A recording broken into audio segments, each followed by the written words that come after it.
Okay, so yung next part naman natin, nandito ngayon tayo sa index. So, i-de-design na natin yung program natin. So, ang unang i-de-declare natin is yung at model. Ang ibig sabihin nito guys is we're specifying kung anong klaseng model yung gagamitin natin. So, always nasa taas yan ng view natin. After nating i-declare yung at model natin, tatawagin natin yung example project, which is yung pinaka-title ng project natin.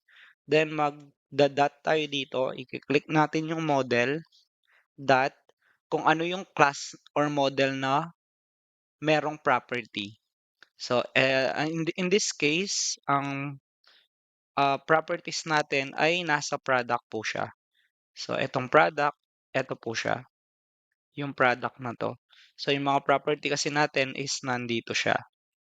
Kaya siya yung unang tinatawag natin dito sa view natin. Okay, so after natin i-declare itong part na nasa taas, next naman magde-declare tayo ng at, then opening and closing curly bracket. So ginagawa natin or dinideclare natin itong at na ito, ang pinaka-purpose niya is to connect yung index at saka yung mismong controllers mo. So dito kasi ipo-process natin yung data, dito naman yung mismong interface natin. So using this, guys, sasabihin natin nagagamit tayo ng C# na syntax. Now, to connect yung index at saka yung product natin, gagamit tayo ng tinatawag na view data. Okay, so yung view data natin, ito yung pang-connect kay index at saka kay product controller. Okay, so magkakaroon tayo ng quotation dito, then lalagay natin yung title, equal natin siya ngayon, tatawagin natin na product calculator. Then lalagay natin yung semicolon. So again, ulitin ko lang, we use yung at para sabihan yung razor natin or yung index natin, nagagamit tayo ng C# na index. After nun, itong view data natin to connect yung index and yung product controller. And then meron tayong title at ang title niya ay product calculator.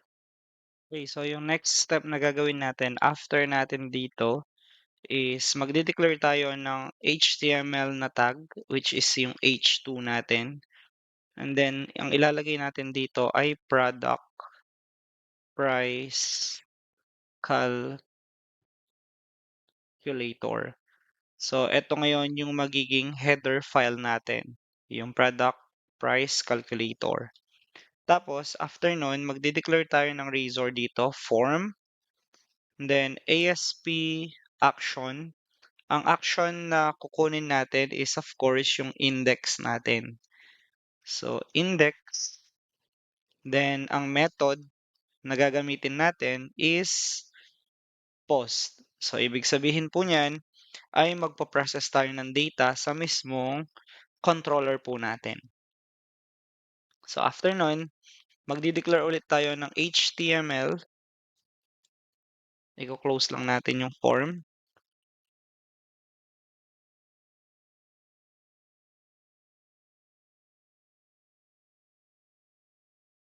Yan. So tapos dito sa baba, magde-declare tayo ng HTML div naman. Okay, so dito, ang ilalagay natin ay magde-declare tayo ng label. At ang label natin dito ay price. Okay, so after ng label natin, i-declare natin dito yung tinatawag na input kasi ang ating user ay magke-create or mag-input siya ng price. And then ASP, yan. Tapos, gamit tayo ng 4, yan. Then equal sa price. So, yung price na ito is equivalent siya dito sa product price natin. So, kung paano yung spelling ng price na yan, ganon yung spelling ng price na gagamitin natin dito. So, kumbaga, binabind ngayon natin yung price na yan. Okay, so next naman is kakopy ko ito. Then sa baba, papalitan lang natin ng quantity. Okay, so sa quantity, of course, papalitan din natin 'yan. Kukunin lang natin yung spelling ng quantity na ito at ipe-paste natin dito.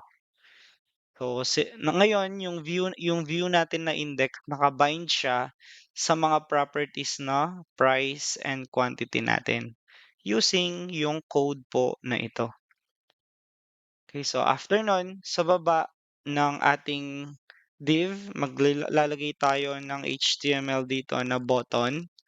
Then yung type ng button natin will be submit. Okay, kasi magsasubmit tayo ng price and quantity. Then after nun, sa button natin ang ipapangalan natin ay calculate. So after nun, labas tayo sa mismong form natin. Then magkakaroon tayo ng if condition dito.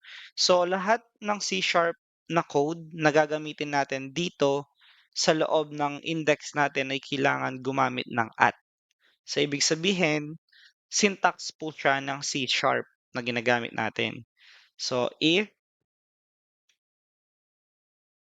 yung model natin at yung model na yon will be yung price ay greater than siya sa 0, and ang model natin na equivalent sa quantity ay greater than sa 0,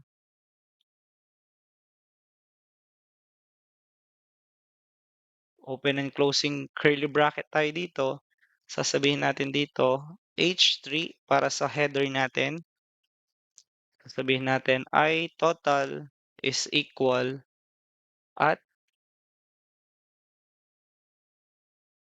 yung ating model, oops,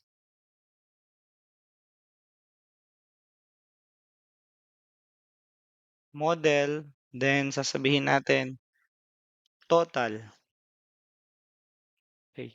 So yan ngayon yung code natin para dito sa view natin.